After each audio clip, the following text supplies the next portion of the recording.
incluso en medio de la guerra. Aunque un ejército acampe contra mí, no temerá mi corazón. Aunque contra mí se levante guerra, yo estaré confiado. Salmos capítulo 27, versículo 3. Es fácil confiar en Dios cuando todo está bien.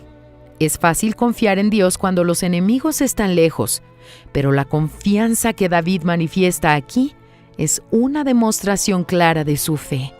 Su falta de miedo no venía de ninguna actitud heroica, sino de su fe, de la certeza de que Dios estaba con él, incluso en medio de la guerra, incluso al sufrir una decepción, incluso cuando parece que usted está solo, incluso cuando parece que nada va a salir bien y las palabras negativas vienen de todos lados. Es necesario mantener esta confianza y jamás desesperarse. Hoy usted ve un problemita aquí, otro allá y ya siente miedo.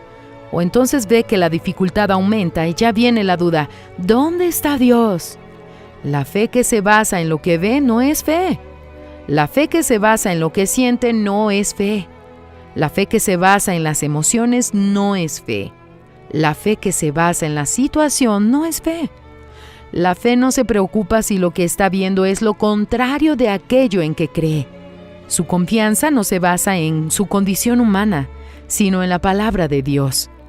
El apóstol Pablo dentro de la prisión dijo, «Porque yo sé a quién he creído». En el peor momento de su vida, Job también declaró, «Yo sé que mi Redentor vive y al fin se levantará sobre el polvo». Quien cree en Dios y lo conoce, sabe en quién ha creído. Sabe que Él vive y le dará la victoria. Quien cree en Dios y lo conoce, no tiene miedo de mantener su fe, incluso delante de las peores batallas.